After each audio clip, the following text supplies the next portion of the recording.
The bride wore pearl white, but her husband wore indifference like a second skin. Seraphine Ashford stood at the altar of the great cathedral, the weight of her ivory gown pulling at her shoulders, and felt the eyes of 300 strangers pressing against her back. Candles flickered. Organ music drifted into silence. And beside her, tall and motionless, the Duke of Ashford stared at the stained-glass window above the bishop's head, as if he were already counting the minutes until it was over. His name was Lucian. She had whispered it to herself 100 times since the engagement was announced, each syllable a small, private hope. She had imagined the way his mouth might soften when he finally said hers. She had imagined a great many things during those 3 feverish weeks of preparation. None of them were true. When the bishop asked him to speak his vows, the Duke's voice was low and perfectly even. He did not look at her. He spoke the words into the air, and then he slid the ring onto her finger with the detached efficiency of a man signing a business contract. The gold was cold. So were his hands. Seraphine's own voice shook as she made her promises. She meant every one. She had meant them since she was 7 years old, but the man beside her did not remember. When the ceremony ended and he offered his arm to lead her back down the aisle, she rested her gloved hand in the crook of his elbow and searched his face for any flicker of warmth. His jaw was clean-shaven and sharp. His eyes, a startling shade of gray, stared straight ahead. He looked like a marble statue that had been forced to attend a wedding. The carriage ride to Asheford Hall took 2 hours. He did not speak a single word. She watched the countryside roll past, green fields dissolving into fog, and pressed her palm against the hidden locket beneath her bodice. She had worn it every day for 10 years. Inside was a tiny pressed forget-me-not, brittle and blue as a faded bruise. He had given it to her by the lake. He had said, "I will marry you one day, little star. No matter what happens, I will find you." But he had not found her. Circumstance and duty had pushed them together, and the boy who made that promise had vanished somewhere inside the man who now sat beside her, silent as stone. She told herself it would change once they arrived. She told herself he was simply nervous or proud or unaccustomed to showing feeling. She told herself she would be patient. She had waited 10 years. She could wait a little longer. Ashford Hall rose out of the twilight like a castle from an old legend, all towers and ivy and glowing windows. The staff lined the entrance to greet their new duchess. Seraphine smiled at each one, learning names, offering quiet thanks. The housekeeper's eyes were kind. The butler bowed with genuine respect. For a brief, fragile moment she felt something close to hope. Then her husband handed his gloves to a footman and said, without turning around, "You will occupy the east wing. I have arranged for your belongings to be taken there. Dinner is served at 8 if you wish to join me." He walked away before she could answer. The east wing was beautiful and utterly silent. Her bedroom was draped in lavender silk, with tall windows overlooking the rose garden. A fire crackled in the grate. It was the most exquisite room she had ever seen, and it felt like a cage. She did not cry. She had learned long ago that tears did not bring back the dead, did not mend a father's debts, and did not make a cold husband warm. She unpinned her veil, let her dark hair fall past her shoulders, and touched the locket one more time. Then she washed her face, put on a gown of soft gray, and went down to dinner. The dining table could seat 40. They sat at opposite ends, 2 small figures in a sea of polished mahogany. Candlelight flickered between them. Footsteps echoed. She lifted her spoon and said very gently, "The gardens are lovely. I walked through them this afternoon."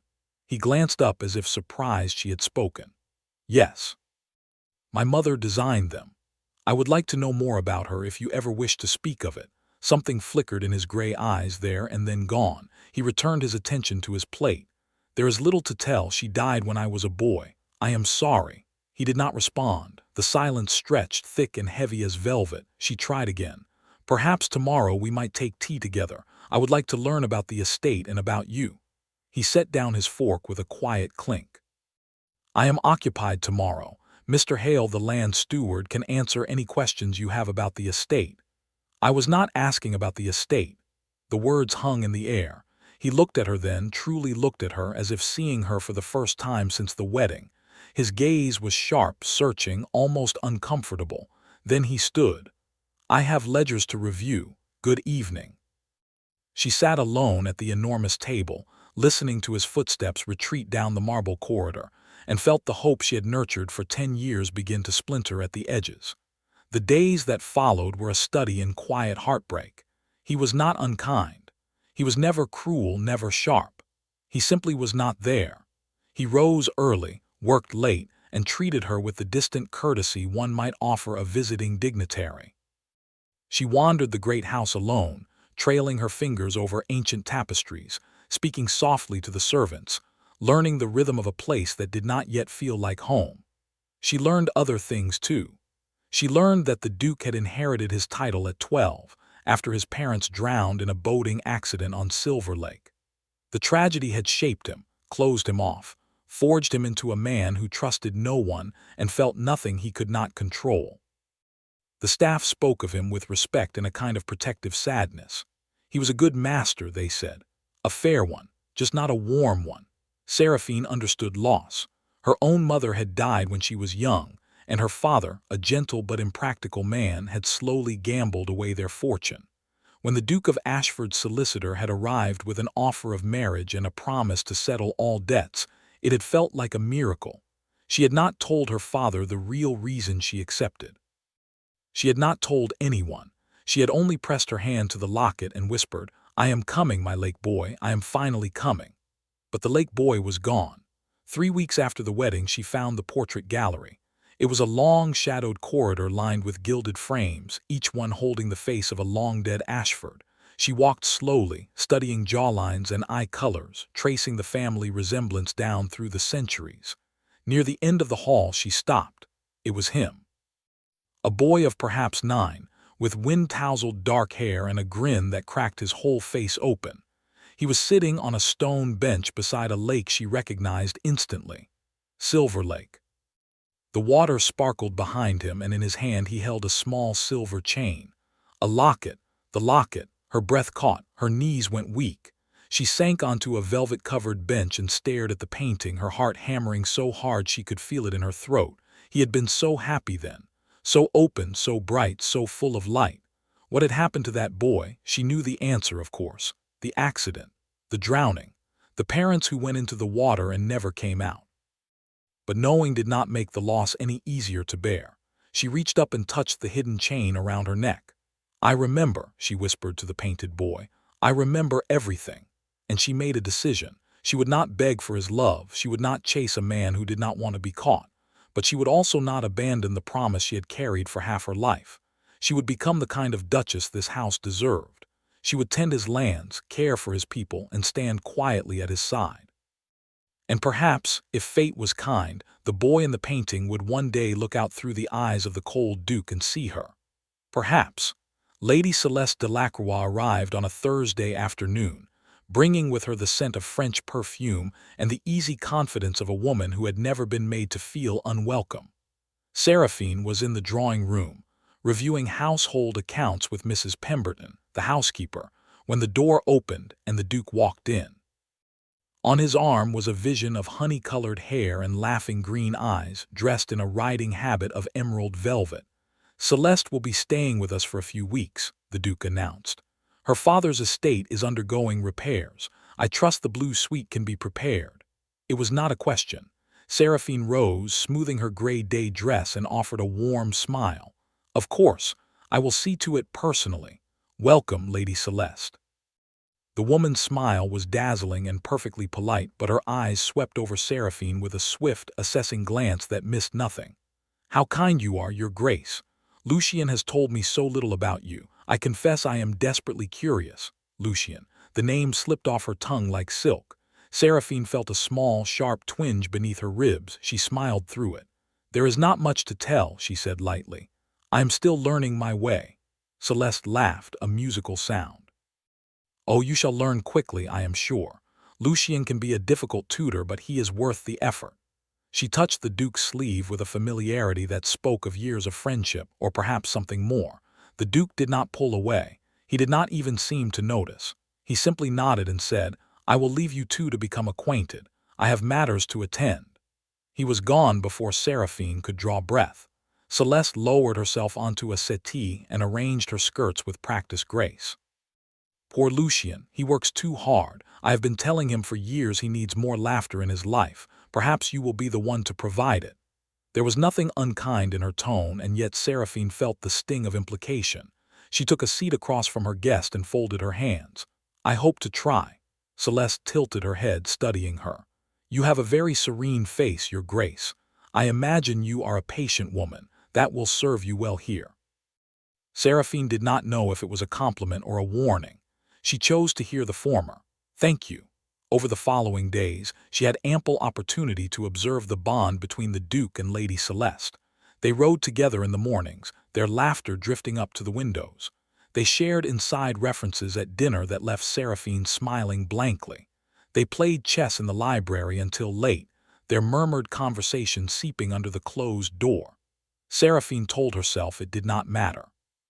Friendship was not a threat, but the ache in her chest grew heavier with each passing hour. She began taking long walks alone, finding solace in the gardens and the village beyond. She visited tenants, brought baskets to the sick, and listened to the quiet stories of ordinary people who had no idea they were speaking to a duchess. They called her the kind lady and pressed flowers into her hands. She did not realize the Duke was watching. At first he did not understand why he kept glancing toward the window. It was a Tuesday. He was in his study, reviewing crop rotation reports with Mr. Hale, the young land steward. The man was competent, thorough, and irritatingly cheerful. He was also, at that precise moment, looking out the window with an expression of undisguised admiration. The Duchess is remarkable, Hale said, almost to himself. She spent the entire morning with the Miller family. Their youngest has a fever. She sat with the child for hours, cooling his brow. The villagers are already devoted to her. The Duke looked up sharply. Through the glass he could see a slender figure in a pale blue dress crossing the lawn, a basket swinging from her arm. She moved with a quiet grace, her dark hair catching the light. She was smiling at something a gardener had said. The gardener was smiling back. Something hot and unfamiliar twisted in the Duke's chest. She is the Duchess, he said flatly. She has duties. Hale blinked at the cold tone. Yes, Your Grace, of course. The Duke returned his gaze to the papers, but the numbers blurred. He could still see her smile. She never smiled at him like that. She had at the beginning offered him tentative, hopeful smiles. He had been too busy, too distant, too wrapped in his own guarded silence to accept them. Eventually she had stopped offering. He had not noticed the moment she stopped. But now, suddenly, he felt the absence like a missing heartbeat. That evening he found himself watching her across the dinner table. She was speaking with Celeste about the village school, her voice soft and earnest. She did not look at him once. When she laughed at something Celeste said, the sound was lovely and fleeting, and it cut him in a place he could not name. After the meal she excused herself early. I am a little tired. I think I will retire. He stood, as courtesy demanded, but she did not glance his way. She simply walked out of the dining room, her steps light and unhurried, and disappeared into the shadowed corridor. Celeste raised an eyebrow. She is a gentle soul, your Duchess. You are fortunate. He did not answer. He was staring at the empty doorway, feeling the strange, unfamiliar weight of loss. Days turned into weeks. Celeste departed, leaving behind a lingering cloud of French perfume and a knowing smile. The house settled back into its quiet routine, but something had shifted. Seraphine no longer sought him out. She no longer waited in the morning room hoping he might join her for breakfast. She no longer suggested walks or asked questions about his day. She filled her hours with the estate, the village, the gardens. She had carved out a life that did not include him, and she seemed, for the first time, almost content. He should have been relieved. He had married her out of obligation, a cold transaction to settle a debt his father had owed her family. He had never wanted a wife cluttering his solitude, demanding attention he did not know how to give. She was doing exactly what he had hoped, so why did it feel like a wound? He began watching her more closely. He noticed the way she hummed under her breath when she arranged flowers, the way she paused to touch the petals of the roses in the garden, her fingertips so gentle, the way she talked to the servants as if they were her equals, learning their children's names, remembering their troubles. He noticed, too, the way Mr. Hale looked at her. The young steward was always finding excuses to seek her opinion. A question about the tenant cottages, a request for her thoughts on the new drainage plan. He spoke to her with an openness that the Duke had never managed, and she responded with a warmth that made the Duke's jaw clench. One afternoon he came upon them in the orangery. Hale was showing her a sapling lemon tree, his hand near hers on the clay pot. She was laughing, the sound bright and unguarded. Something cracked inside the Duke's chest, something sharp and possessive and utterly unreasonable. He turned and walked away before either of them saw him. That night he dreamed of drowning. He was a boy again, standing on the shore of Silver Lake, watching a small boat tip and vanish beneath dark water. He heard screaming. He heard his own voice, raw and desperate. And then, cutting through the chaos, a softer voice, a girl's voice. "Don't forget me. Promise you won't forget me." He woke with a gasp, his sheets tangled, his skin slick with sweat. The dream faded quickly, as it always did, leaving behind only a hollow ache and a single fragmented image, a chain of silver. A tiny blue flower. He did not know why it mattered. He only knew that it hurt. The turning point came on a gray November morning, when word reached the hall that fever had broken out in the lower village.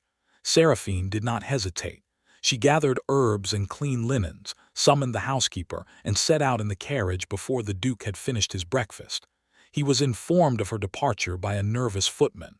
"The Duchess has gone to nurse the sick, Your Grace. She said she would not return until the crisis passed." His coffee cup hit the saucer with a crack. "She did what?" "She insisted, Your Grace. She took 2 maids and a basket of supplies. She said it was her duty, his duty." That was what he had told Mr. Hale. She was the Duchess, she had duties. And now she was in a fever-ridden village, surrounded by contagion, risking her life for people she barely knew. Fear hit him like a physical blow. He was on his horse before he could think, riding hard through the mist, his heart slamming against his ribs. When he reached the village, he found chaos. Cottages filled with the groaning sick, smoke from medicinal fires, and in the center of it all, Seraphine. She was kneeling beside a cot, her hair escaping its pins, her face pale with exhaustion. Her hands were red and chapped from hours of work. She was pressing a cool cloth to a child's forehead, murmuring a soft lullaby. She looked up when he appeared in the doorway. For a moment something flickered in her tired eyes, surprise, and then a careful, guarded blankness. "You should not be here, Your Grace. It is not safe." "Neither should you." His voice was rough, louder than he intended. "You are coming back to the hall immediately." She did not move. "There are people here who need me. I will not abandon them. I will send doctors, nurses, whoever is required, but you are leaving now." She rose slowly, her worn dress clinging to her frame. She faced him with a quiet dignity that made his throat tight. "With respect, I am not a servant you can order. I am your wife, and a wife has the right to choose where she is needed most." The word wife hung between them, heavy and unfamiliar. He realized with a jolt of shame that it was the first time she had claimed the title. Perhaps the first time she felt she had the right. He stared at her, breathing hard. She did not flinch. She did not plead. She simply waited, her chin lifted, her eyes full of a sadness he had put there, and he could not speak. He could not name the terror that was gnawing at his chest. He could only turn on his heel and stride back into the gray morning, leaving her behind. He sent the doctors. He sent the nurses. He sent everything he could think of, and then he paced his study like a caged animal, waiting. 3 days later, they carried her back to the hall on a stretcher. She had collapsed at dawn, her body finally surrendering to the fever she had fought so hard to cure in others. The Duke did not leave her bedside. The bedroom was dim, lit only by a single lamp and the pale glow of the fire. Seraphine lay motionless beneath the coverlet, her dark hair spread across the pillow like a spill of ink. Her cheeks were flushed with fever. Her breath came in shallow, uneven gasps. The doctor had bled her, administered tonics, and shaken his head with a grave expression. "Her body is exhausted, Your Grace. We must wait and pray." Waiting had never been the Duke's strength. He sat in the chair by her bed, still in his riding clothes, his cravat loosened and his hair disheveled. He held her hand, the one that was not tangled in the sheet, and pressed his thumb against her racing pulse. She looked so small, so fragile. He had never allowed himself to see it before. He had kept her at arm's length, a stranger in a lavender room, and now she might slip away without ever knowing. Without ever knowing what? The question terrified him. On the second night, when the fever peaked and she began to murmur in her delirium, he leaned closer, desperate to catch the words. "Promise, don't forget." Her voice was a thread, a whisper from a dream. "The lake, the flowers you promised." He went still. The lake, the flowers. The fragments from his own dream echoed back at him, and a cold shiver ran down his spine. "Seraphine," he said hoarsely. "What are you saying?" She did not answer. Her head tossed on the pillow, and as she moved, something glinted at her throat. A thin silver chain. He had noticed it before, tucked beneath her collar, but he had never asked about it. Now, with trembling fingers, he reached out and drew it gently free. The locket was small, oval, tarnished with age. He recognized it instantly. The world tilted. His vision swam. He was 8 years old again, standing on the shore of Silver Lake, his heart wide open. He was pressing a silver locket into the hand of a dark-haired girl with eyes like summer sky. He was saying, "So you won't forget me. I will marry you one day, little star.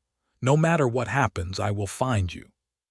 And then the water, the screaming, the cold, black silence that swallowed everything.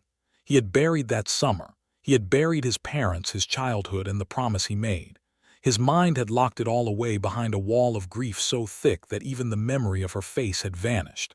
But she had not forgotten. She had waited. She had come to him across a decade of silence, wearing his locket against her skin, hoping he would remember.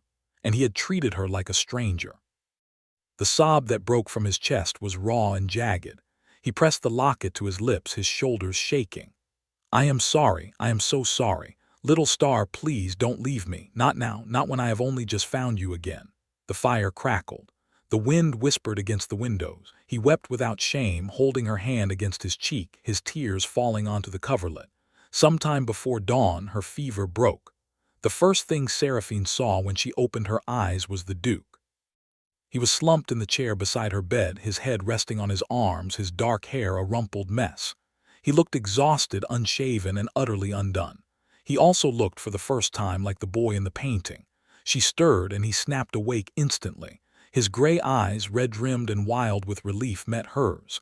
He reached for her hand with a desperation that startled her. "You're awake. Thank God, you're awake." She tried to speak, but her throat was dry. Lifted a cup of water to her lips, his hand unsteady. She drank, then sank back against the pillows, studying his face. There was something different in it, something broken open. "You stayed," she whispered. His jaw tightened. He reached into his pocket and drew out the silver locket, holding it up so she could see. Her breath caught. "I found this," he said, his voice thick. "And I remembered." Tears welled in her eyes, hot and sudden. You remember. Silver Lake, the forget-me-nots, the promise." He pressed the locket into her palm, closing her fingers around it. "I remember everything. The boy who gave you this, he was me, and I forgot. I buried him so deep I could not find him for 10 years. A tear slipped down her cheek. "I waited. I thought if I could just be near you, you might see me." He shut his eyes, and his face contorted with a guilt so deep it looked like physical pain. "I saw nothing. I am a fool. A cold, blind fool.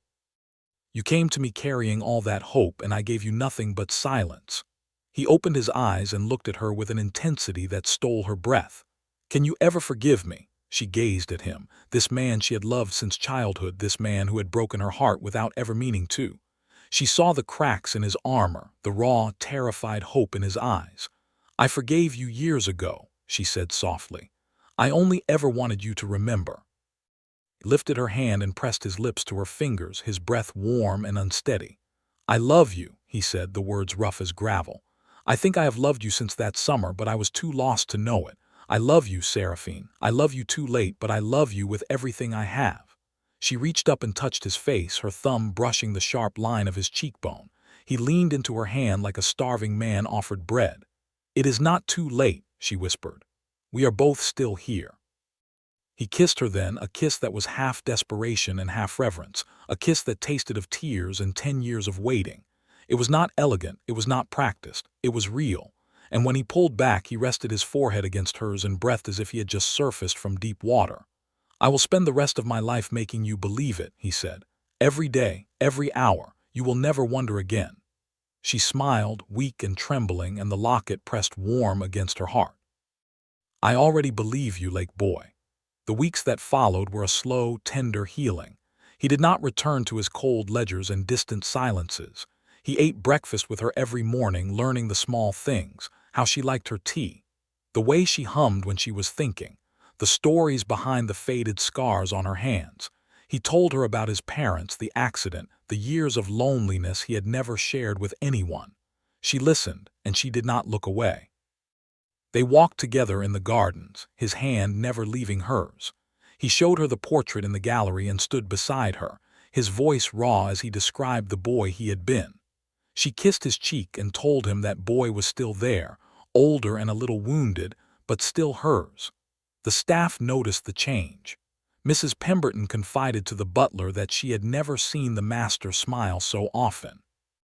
Mr. Hale, after a brief, awkward conversation, transferred to a northern estate, and the Duke found he could not summon a single shred of regret. In the spring they returned to Silver Lake. The water sparkled under a gentle sun just as it had a lifetime ago. Wildflowers dotted the shore, forget-me-nots scattered like tiny pieces of sky. She wore a simple dress of pale blue, and he wore an open collar, the breeze ruffling his hair. They stood at the edge of the lake, where the stone bench still sat, and he turned to her with something glowing in his eyes. "I made you a promise here," he said. "I want to make it again." He reached into his pocket and drew out a new locket, this one of gold, with a small sapphire at its center. Inside, she later discovered, was a pressed forget-me-not from that very shore. He fastened it around her neck, his fingers brushing her skin with infinite gentleness. Then he cupped her face in his hands and spoke the words that had waited a decade to be said aloud. "I will love you every day, little star. No matter what happens, I will never forget again." She laughed, a sound bright with tears, and threw her arms around his neck. The lake water lapped at the shore, patient and eternal. The ghosts of the past seemed to loosen their hold, drifting away on the warm spring wind. She was home. He was home. And the promise, finally, was kept. In the years that followed, the people of Ashford would often speak of their Duke and Duchess. They would tell stories of a love that seemed to deepen with each passing season, of a man who had once been cold as winter, and a woman whose quiet devotion had called him back to life, of two children who came laughing into the world, dark-haired and gray-eyed, who played by Silver Lake while their parents watched from the shore. And if you walked through the portrait gallery late at night, you might see a new painting hanging near the window. A man and a woman standing together under a summer sky, a silver locket gleaming at her throat. Their hands were intertwined, their smiles were soft, and the inscription beneath read, "He remembered."